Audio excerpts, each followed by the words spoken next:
Bom, gente, continuando, a Catelyn tá com medo, né, que o Ned passe para lá da muralha e vá atrás do Mance Rayder. Ele acredita que ela tá com medo do Mance Rayder, mas ela fala, olha, tem coisa pior para aquele lado.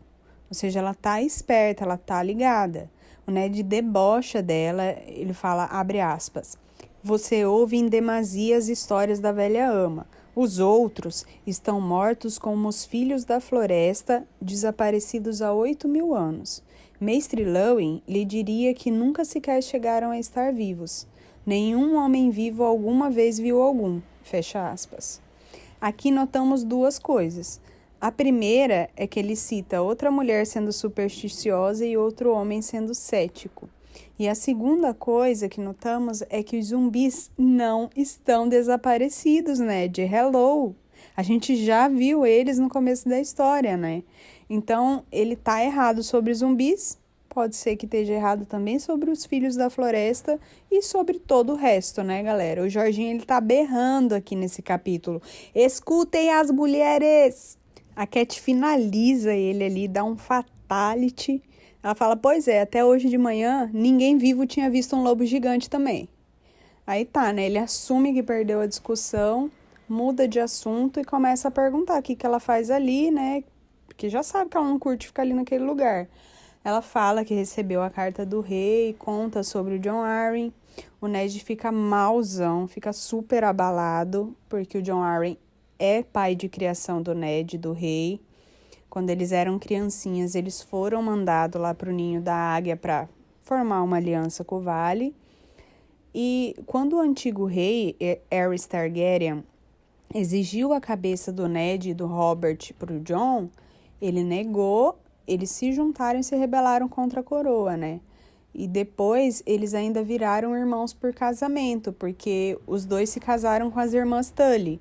O Ned casou com a Catelyn Tully e o Jon casou com a Lysa Tully, há 15 anos atrás, lá no septo de Corre Hill. Então ele fica muito triste, muito abalado. Aí ela cita outro mestre de Westeros, né, o mestre Pycelle, que é o mestre de Porto Real. Ela fala que ele estava ali cuidando, né, do Jon enquanto ele estava mal ali antes de morrer. E ele pergunta se a cunhada e o sobrinho estão bem. Muito fofo, né? O Ned muito querido. Aí a Cat estranha, né? Porque a irmã voltou pro ninho e não pra Corre Hill. Eles citam o Brynden Tully, que é o tio da Catelyn, que ele tá lá no ninho da águia. Então, ele tá cuidando da Lysa, podem ficar tranquilo. E o Ned fala, mano, pega as crianças e vai encher aquele castelo de riso, vai levar companhia e alegria para sua irmã. Ai, o Ned é um amor, né, gente? Dá vontade de morder ele, de tão fofo. Aí a Catelyn avisa que na carta também dizia que o rei estava vindo para Winterfell. E pela primeira vez a gente vê o Ned sorrindo, né, fofo. Ele tira a cara de luto e fica feliz que ele vai ver o irmão dele de criação, o melhor amigo dele, que ele não vê há 7 anos. E não tem chamada de vídeo, né, gente? Ele realmente tá 7 anos sem ver o amigo, então ele deve estar morrendo de saudade, né? Então ele fica feliz que o rei tá indo visitar ele. Fala que vai mandar um corvo para a muralha para chamar o irmão dele, o Benjen Stark, para vir também para Winterfell. Benjen é o único irmão vivo do Ned. Ele tinha um irmão mais velho, o Brandon, que morreu pelo o Rei Louco, o Rei Aerys Targaryen, e tinha uma irmã também, a Lyanna, que morreu por causa do príncipe Rhaegar Targaryen. Então, hoje, o único irmão vivo que ele tem é o Benjen, que tá lá na muralha. Aí tem um detalhezinho diferente, né? Porque no seriado, aqui nessa cena do Bosque Sagrado, a ficha do Ned já cai, ele já percebe o que o rei quer, né? O que o rei tá buscando em um Winterfell. Mas no livro, aqui no Bosque Sagrado, ele tá muito feliz com a vinda do rei, então não caiu a ficha dele ainda. Ele só vai perceber o que o rei quer com ele. Ele tá no quarto com a Catelyn conversando, e daí sobre isso a gente conversa quando estiver falando do capítulo dele mais pra frente.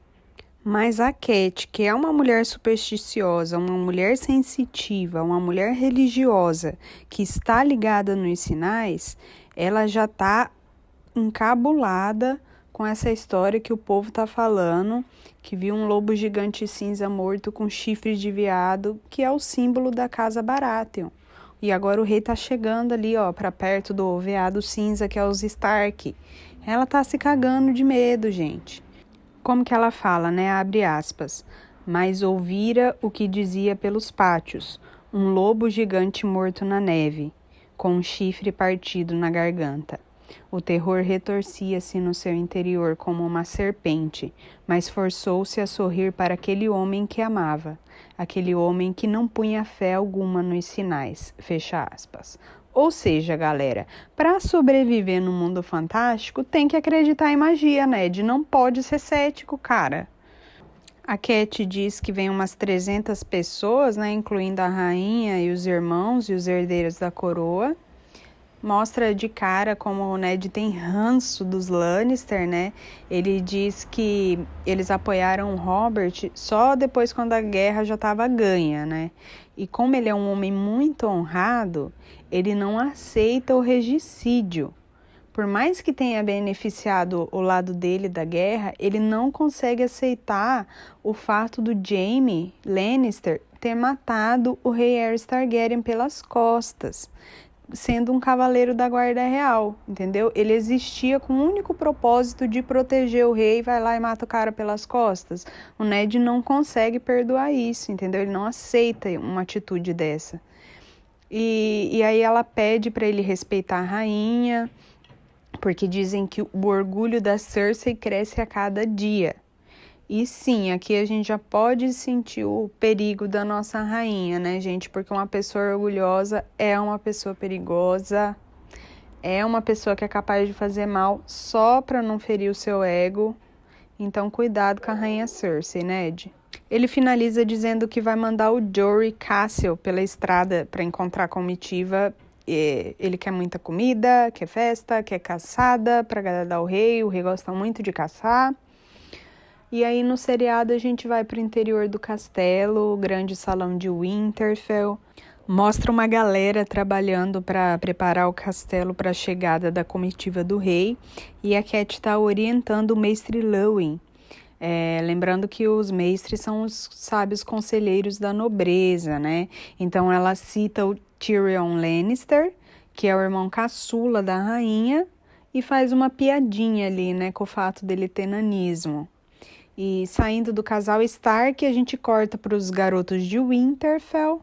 Eles estão se preparando também para a chegada do rei. O Tommy tá fazendo a barba e o cabelo deles. Ai, uma gracinha os boys, né, meninas? Uma para cada dia da semana. Ui, adoro! Tá. Como que a gente consegue perceber nesse capítulo que é o ponto de vista da Catelyn, né? O que indica pra gente? É muito aprofundado em religião, em superstições. Ela é apegada demais na família, nos pais, irmãos, sobrinhos, tios. Ela cita vários o tempo todo. Ela estranha os costumes do norte, né? Ela conhece muito as feições do marido. É muito claro pra gente quando o Ned tá feliz, tá com raiva, tá de luto. Ela consegue deixar bem claro pra gente isso.